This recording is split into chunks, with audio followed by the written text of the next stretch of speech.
Before I became a wife, before I became a mother, I was someone who knew exactly how to find what people tried to hide.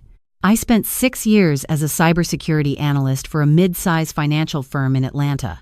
My job was to trace digital footprints, deleted files, scrubbed metadata, hidden transactions buried inside networks that people thought were invisible. I was good at it, really good. And when I married my husband at 28, I thought that part of my life was just background noise. A skill I'd carry quietly, like knowing how to change a tire, something I hoped I'd never need. I needed it.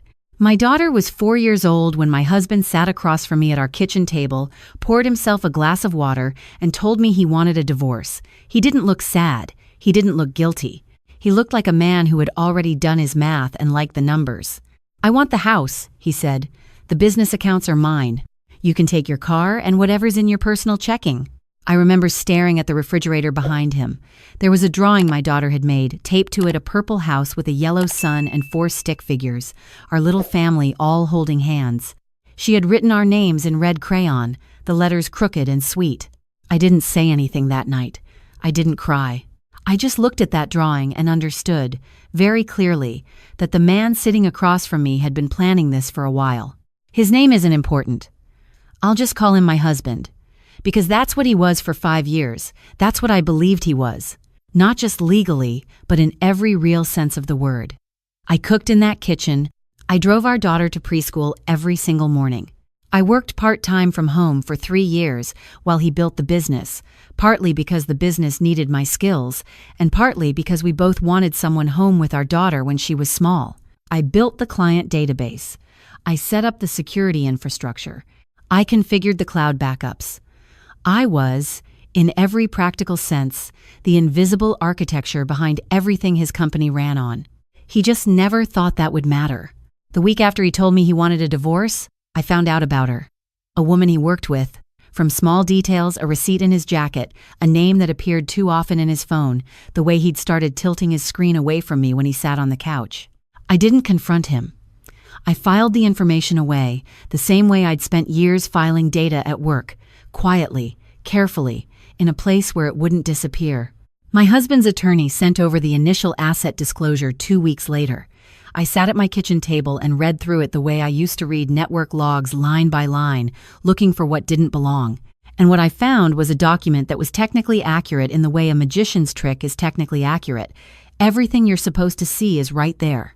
Everything that matters is somewhere else entirely. The business was listed at a valuation that was so low I actually laughed out loud. He had reported revenue figures that were about 60% of what I knew the company was actually generating. I knew because I had built the invoicing system. I knew because the client database I created was still running on a server I had personally configured. And I knew, with absolute certainty, because I still had access to the backup system. Here's something people don't always understand about digital infrastructure. When you build it, you leave fingerprints everywhere. Not because you're careless, but because that's how systems work. Logs record, timestamps persist, versions save. I had set up an automated cloud backup 3 years ago that my husband had forgotten existed because he'd never been particularly interested in the technical side of things. He just wanted the tools to work. They had kept working. Faithfully. Every night at 2 a.m., backing up everything. I called an attorney the same week, a woman named Patricia, who had an office near Decatur and a reputation for being unmerciful in financial litigation. I laid out everything I knew in our first meeting, and I watched her sit back in her chair very slowly with the expression of someone who has just been handed an unexpected gift. "You built the system," she said. "I built the system," I confirmed. "And the backups. Continuous. 3 years of data." She was quiet for a moment. Then she said, "Does he know you still have access?" I thought about my husband, who used to call me whenever his laptop did something unexpected, who had me set up every new device that came into our house, who once asked me to explain what a VPN was and then immediately glazed over when I started the answer. "No," I said, "he does not."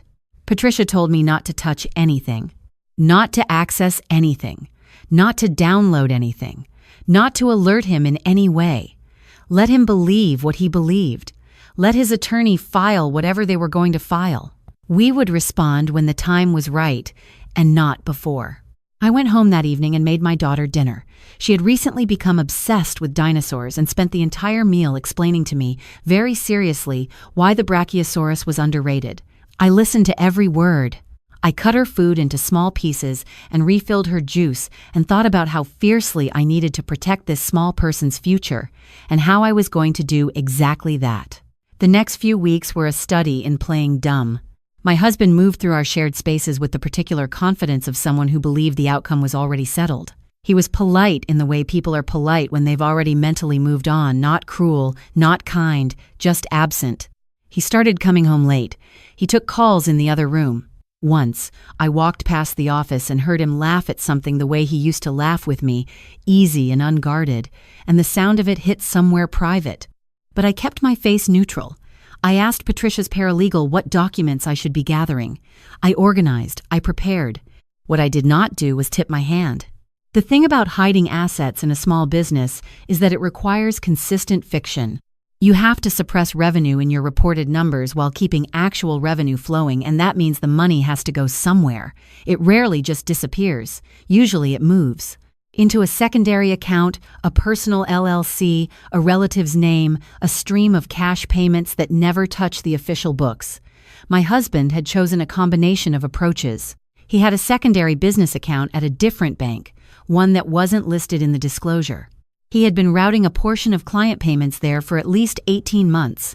I knew this because the backup logs showed it. The invoicing system recorded every payment received, every client interaction, every account number attached to an incoming transfer. He had changed his official reporting. He had not changed the logs. You can scrub a spreadsheet. You cannot scrub a system you've forgotten is watching. Patricia brought in a forensic accountant named Diane, a quiet woman in her 50s, who wore reading glasses on a chain around her neck and spoke with the calm certainty of someone who had seen every financial trick in existence and found all of them boring. Diane spent 2 weeks going through the backup data. When she was done, she put together a report that documented precisely and completely the gap between what my husband had reported and what the business had actually earned.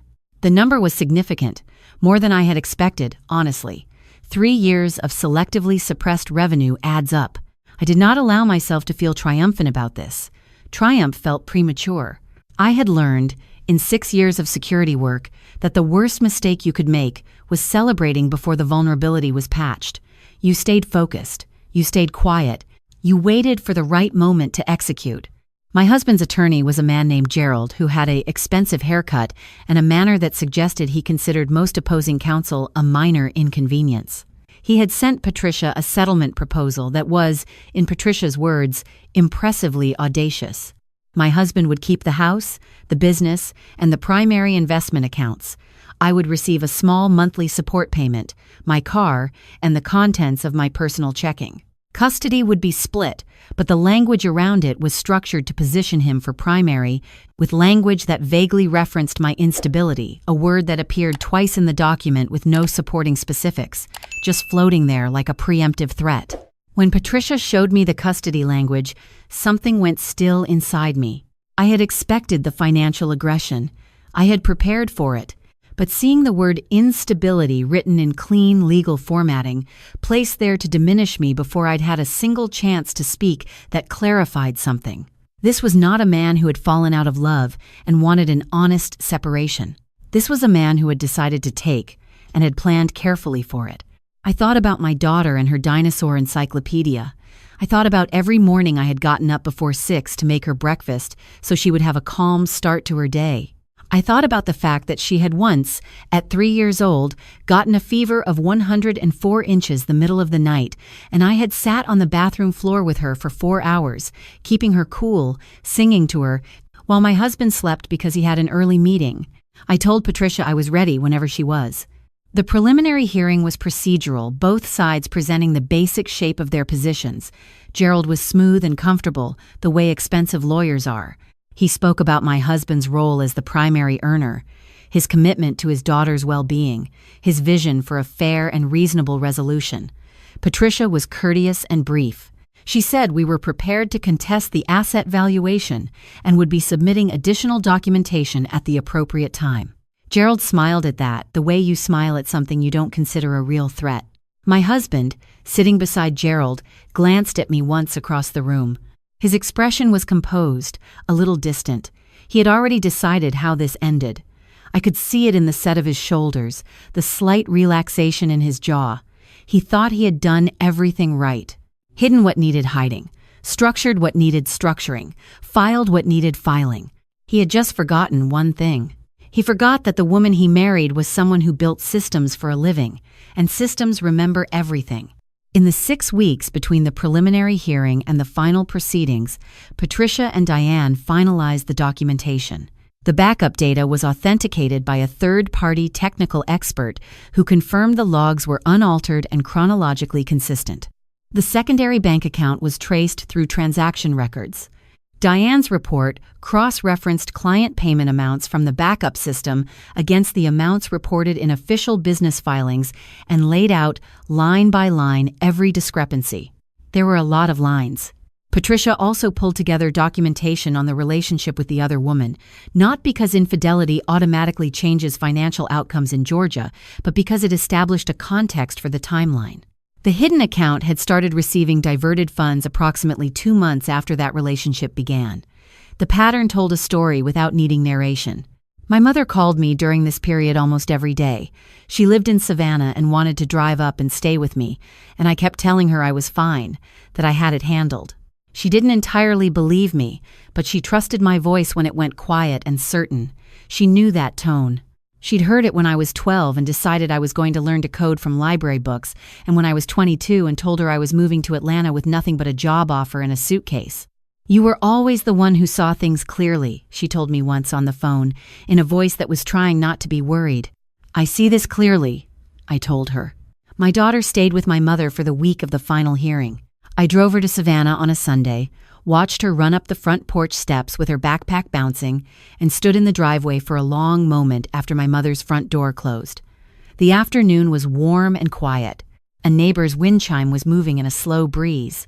I drove back to Atlanta thinking about the first time I held my daughter in the hospital, how impossibly small she was, how she had grabbed my finger with her whole fist and held on. I had made her a promise that night, the way parents do when no one is listening, a private, wordless promise that I would always be between her and anything that wanted to hurt her. I intended to keep it. The final hearing was on a Tuesday morning in late spring. Gerald arrived, looking as composed and expensive as always. My husband sat beside him in a dark suit, and I noticed he had gotten a haircut recently, the careful grooming of someone who understood how appearances work in courtrooms. He nodded at me when I came in, a small, formal nod.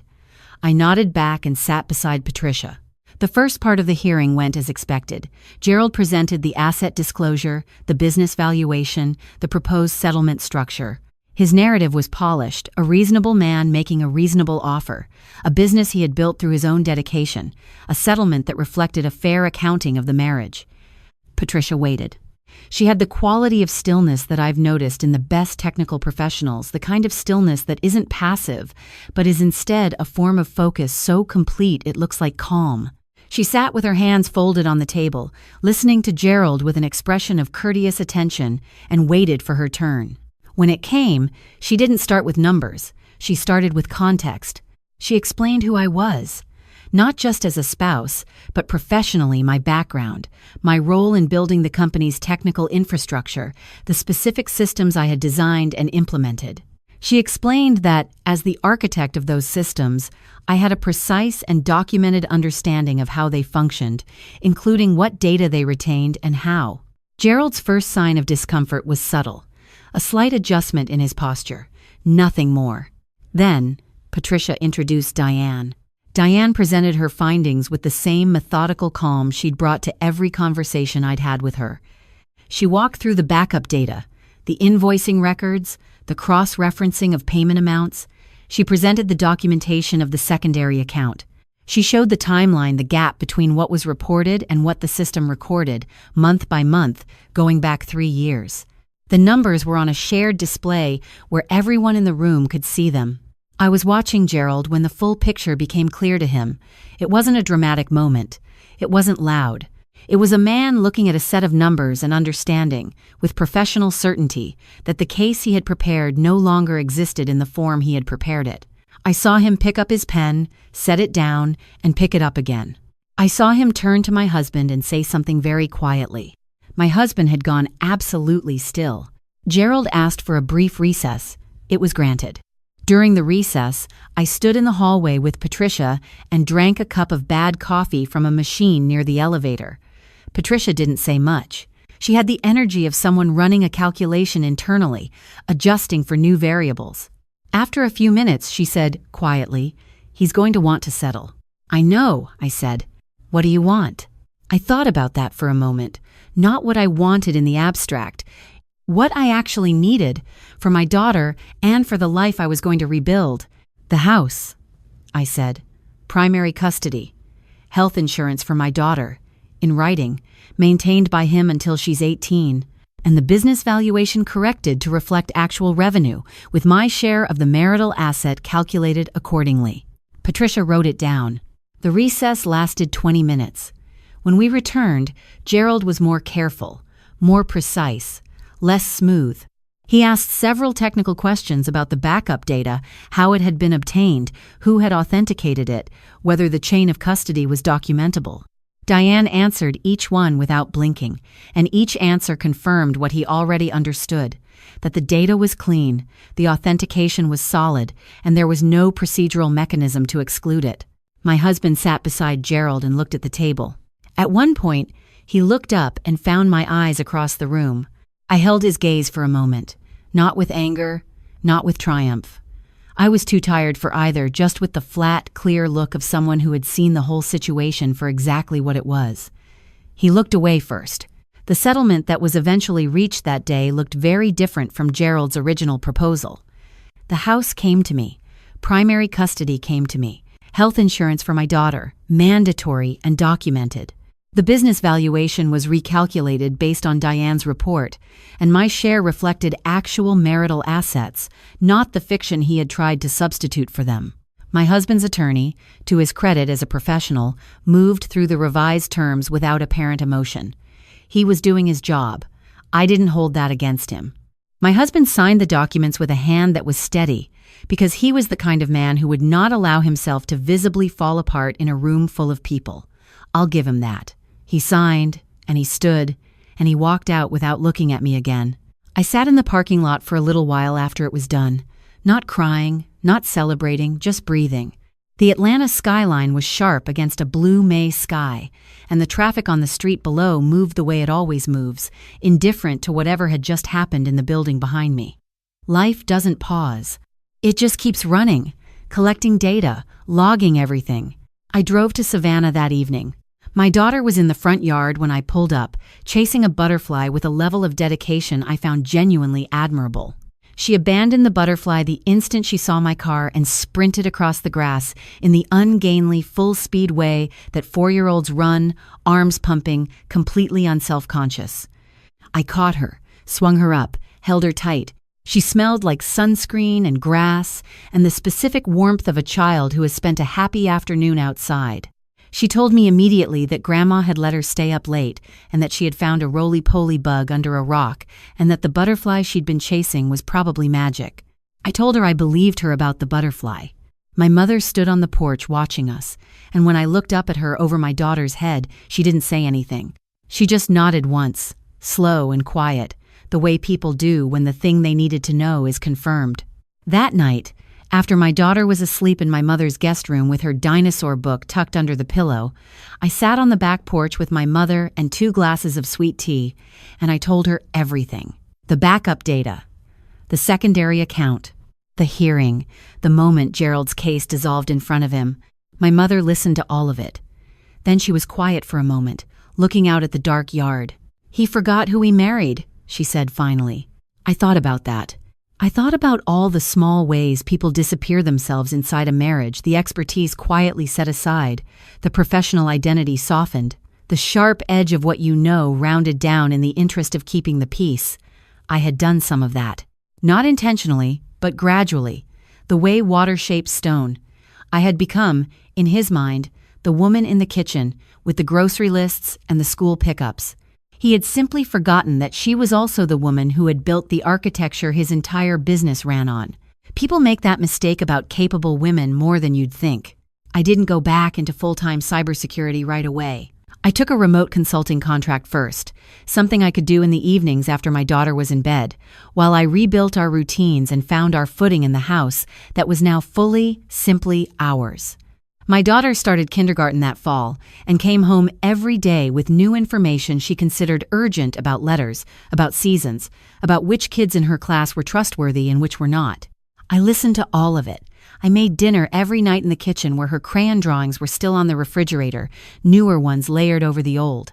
She went through a period of drawing only cats, then only rockets, then what she described as cats in rockets, which I considered a creative breakthrough. The months after a divorce are strange in a way that is hard to describe. There is grief in it, even when you know it's right. Not grief for the person, or not only, but for the version of your life that you were carrying in your hands and suddenly are not. The future you thought you were walking toward. You have to set it down and find a different one, and that takes longer than anyone tells you. But I found it. Slowly, and then faster. I took a full-time position at a firm that contracted with financial institutions, back to the work I was trained for, back to the part of my mind that had been running quietly in the background all along, patient as a backup system. I was good at it again immediately because I had never actually stopped knowing how to do it. Competence doesn't evaporate just because you set it to the side. My ex-husband and I managed the co-parenting schedule with the particular neutral professionalism of two people who have run out of road with each other. We communicate about our daughter's schedule, her health, her needs. We do not communicate about anything else. This is, in my experience, the best available version of this arrangement. My daughter is doing well. She is healthy and loud and deeply interested in everything. She has started learning to read, which she approaches with competitive intensity, and she has told me several times that when she grows up, she wants to either discover a new dinosaur or fly to space, and she hasn't ruled out doing both. I don't know what my ex-husband feels about how things turned out. I stopped trying to model that a long time ago. What I know is what I have: this house, this daughter, this life that belongs entirely to us. I think sometimes about that moment in the courtroom when the numbers appeared on the screen and the whole careful construction of his plan became, in an instant, indefensible. I don't think about it with satisfaction, exactly. More with the clean, specific feeling you get when a system performs exactly as designed, when the architecture holds, when everything you built does precisely what it was supposed to do. He thought he had planned for everything. He just didn't plan for me.